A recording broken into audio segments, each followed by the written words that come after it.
इसे हम as a snacks भी मेहमानों के सामने सर्व कर सकते हैं, जो बहुत बढ़िया लगता है खाने में।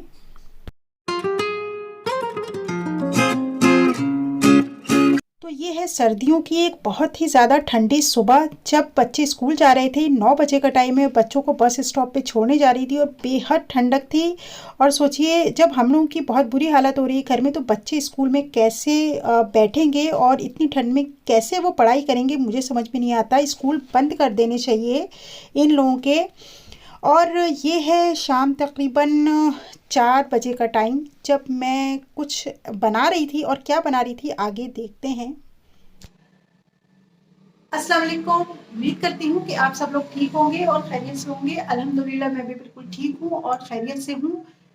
तो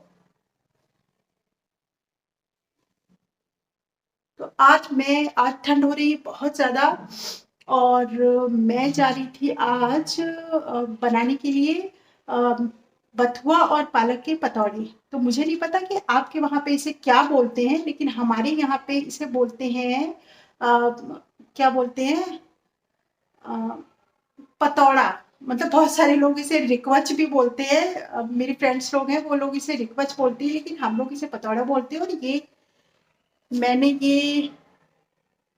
ये देखिए, ये पालक और बथुआ मैंने हल्का सा बॉईल कर लिया था, और इसका सारा पानी जो है वो मैंने निकाल लिया। इसे बनाऊंगी।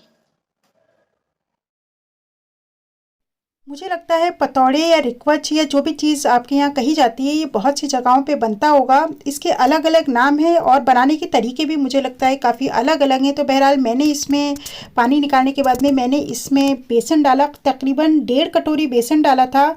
और मैंने इसमें गरम मसाला, हरी मिर्च, अदरक और ज़ीरा पीस लिया था। तो वो मुझे थोड़ा कम लग रहा था, तो मैंने इसमें पाउडर वाला गरम मसाला डाला। और इसमें उसके बाद में मैंने डाला अमचूर पाउडर, और उसके बाद में इसमें नमक डाला। और नमक डालने के बाद में इसे अच्छे से जो है वो मिला लिया। काफ़ी अच्छे से इसे मिलाएंगे।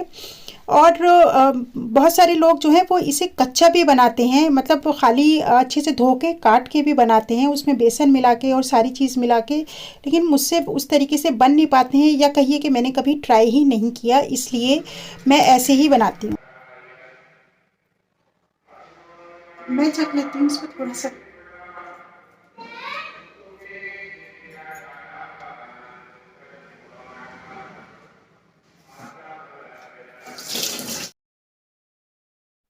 तो चखने के बाद में मुझे इसमें सारी चीज़ें कम लग रही थी, तो मैंने इसमें थोड़ा सा गरम मसाला पाउडर जो था वो डाला, अमचूर पाउडर डाला, नमक डाला, और 1 चम्मच मैंने इसमें बेसन और डाला, क्योंकि बेसन भी मुझे कम लग रहा था।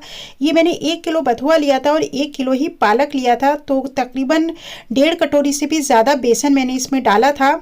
और उसके बाद में जो है, मैं ये छानी है स्टील की, क्योंकि इसका इस्तेमाल ही करते हैं। लेकिन पता नहीं, बहुत सारे लोग इसे कुकर में भी बनाते हैं, लेकिन मुझसे कुकर में नहीं बनते हैं, ना मैंने कभी ट्राई किया। तो मैंने इस पर तेल लगा दिया ताकि ये आपस में चिपके नहीं, और अच्छे से जब हम निकालें तो ये निकल जाएं पतौड़े। और यहाँ मैंने पानी जो है पहले ही रख दिया था खौलने के लिए। अब ये छानी मैंने इस पर रख दी और इसे थोड़ा सा ढक दिया ताकि इसके अंदर स्टीम बन जाए। और फिर मैं बनाने चली थी अपने पतौड़े। तो बहुत सा मतलब मुझे शायद सही से बनाने नहीं आते हैं, या मुझसे बस इतने ही ऐसे ही बनते हैं। तो बहुत सारे लोग अलग अलग तरीके से बनाते होंगे। तो मैंने ये इस तरीके से कर दिया। मैंने थोड़े से छोटे बनाए थे, वरना बहुत सारे लोग थोड़े बड़े बड़े भी बनाते हैं। तो मैंने छोटे बनाए थे, तो मेरे ये 5 बन गए। और उसके बाद में इसे ढक के रख देंगे। ढक के रखने के बाद में मैं आ गई थी ऊपर, तकरीबन 5 से सवा 5 का टाइम हो रहा था। मैंने सुबह कपड़े धो के डाले थे, तो ठंड इतनी थी कि वो कपड़े टस से मस नहीं हुए। और ये थोड़ा सा रोशनी दिखी है अब इस वक्त। आइए मैं आपको एक चीज़ दिखाती हूँ। ये है गुरुद्वारा, जो मेरे घर के बिल्कुल सामने है, और हमेशा यहाँ बहुत ज़्यादा रौनक रहती है। और आज यहाँ पे था लंगर, तो हम लोग को भी इनवाइट किया गया था, लेकिन ठंड इतनी थी कि हम जा ही नहीं पाए। और ये शाम का वक्त है जब सब कुछ निबट चुका था, और बस थोड़ा बहुत ही मतलब यहाँ शायद शोर शराबा रह गया था, वरना बहुत ज़्यादा रौनक रहती है यहाँ गुरुद्वारे में। और गुरुद्वारे की वजह से ही आस पास हमारे बहुत रौनक रहती है, क्योंकि लोग गुरुद्वारे आते हैं जाते हैं। तो अच्छा भी लगता है मुझे बहुत ज़्यादा। और इंशाल्लाह जब अगली बार कोई लंगर होगा तब मैं उसमें ज़रूर जाऊँगी। बहरहाल यहाँ कपड़े मेरे सारे गीले थे, मेरे और बाजी दोनों के कपड़े पड़े हुए थे। मैंने बच्चों की यूनिफॉर्म धो के डाली थी क्योंकि स्कूल बंद हो नहीं रहे हैं और जो है यूनिफॉर्म सूखी नहीं थी, तो मैंने सोचा सिर्फ यूनिफॉर्म ही उठा लेती हूँ बच्चों की और उसे नीचे ले जाती हूँ, ब्लोअर के सामने डालूंगी तो वो सूख जाएंगे सुबह तक। तो बस मैं यहाँ बच्चों की यूनिफॉर्म लेने आई थी और उसके बाद मैं आ गई थी नीचे। तकरीबन 15 मिनट हो चुके थे मुझे। मैं इसे चेक कर रही थी कि देखूं पतौड़े मेरे सही से टाइट हो गए हैं या नहीं। तो अभी ये सही से टाइट नहीं हुए थे तो 10 मिनट के लिए और रखूँगी मैं इसे। और दूसरी तरफ मैं शाम का खाना बना रही थी और खाने में बन रहा था आज दाल और पनीर की भुर्जी, क्योंकि मैंने इधर पनीर बनाया था घर पे ही, तो मुझसे शायद ये बहुत ठीक से बना नहीं क्योंकि ये टूट गया था सारा। तो अब इसकी सब्ज़ी तो बन नहीं सकती थी, तो मुझे लगा इसकी भुर्जी बना लेनी चाहिए क्योंकि भुर्जी भी पनीर की बहुत ज़्यादा अच्छी लगती है। और यहाँ आलिया को जो है वो कैरेट खाने का बहुत ज़्यादा शौक़ है, तो आलिया बस ट्राई कर रही थी कि मैं आज खुद ही काटूँगी और ख़ुद ही छीलूँगी। तो ना तो वो छील पाई और बस काट ही पाई, तो उसके बाद में मुझे को छीलनी पड़ी। वो क्या होता है? क्या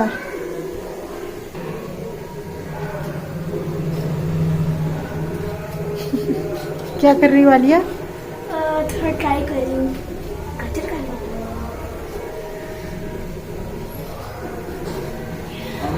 हाँ जा रहा हूँ। ठीक है, जाओ, खुदा हाफिज़।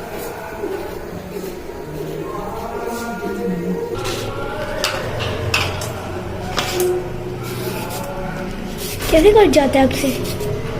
हाँ मम्मी, हाँ कैसे कट जाता है आपसे ये? जैसे कट रहा है।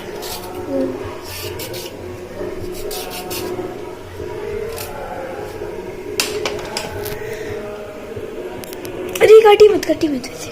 अच्छा मैं मुझे खाते हुए लो।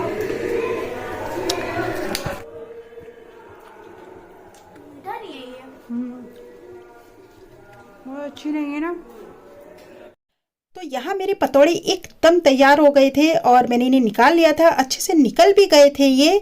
और मैंने अभी ये थोड़े से गर्म है तो मैं इसे थोड़ा सा ठंडा होने के लिए रखूँगी। और ये ठंडे हो गए थे। अब मैं अपने पतौड़ों को नाश्ते में बनाने जा रही हूँ सुबह में। तो ये मैं पीसीज में ऐसे काट रही हूँ और बहुत आसानी से कट जाते हैं ये। बहरहाल मुझे अपने हाथ के पतौड़े तो बहुत अच्छे नहीं लगते हैं, लेकिन मेरी चच्ची उनके हाथ के पतौड़े बहुत अच्छे होते थे, बहुत ही बढ़िया होते थे। लेकिन अब वो हमारे साथ नहीं है, हमारे बीच नहीं है, तो बहरहाल इंसान चला जाता है लेकिन उसके हाथ का टेस्ट हमेशा याद रहता है। तो यहाँ कर रही थी मैं अपने पतौड़ों को फ्राई। मैंने थोड़ा सा तेल डाला था, उसमें लहसुन डाला था, ज़ीरा और थोड़ी सी सूखी मिर्च डाली थी और सारे पतौड़े जो है वो मैंने उसमें रख दिए थे। तो मैं बहुत ज़्यादा तेल नहीं डालती हूँ, मुझे जितनी ज़रूरत है उतना ही तेल डालती हूँ। बहुत सारे लोग होते हैं जो काफ़ी सारा तेल डाल के इसे फ्राई करते हैं, लेकिन मैं इतना ऑयली नहीं खाती, तो इसलिए मैंने थोड़ा सा तेल डाल के इसे फ्राई किया और जितनी मुझे ज़रूरत लग रही थी मैं उतना तेल इसमें डालती जा रही थी। तो यहाँ मेरे पतौड़े एकदम तैयार हो गए हैं खाने के लिए। तो यहाँ मैंने पतौड़े और पराठे बनाए थे, तो सब लोग नाश्ता कर चुके थे, मैं ही बची थी, तो अब मैं भी नाश्ता कर रही हूँ और बस हरी चटनी के साथ में। तो बस आज की वीडियो यही थी। अगर अच्छी लगी हो तो प्लीज़ इसे लाइक कीजिए, शेयर कीजिए और मेरे चैनल को सब्सक्राइब कीजिए। अल्लाह।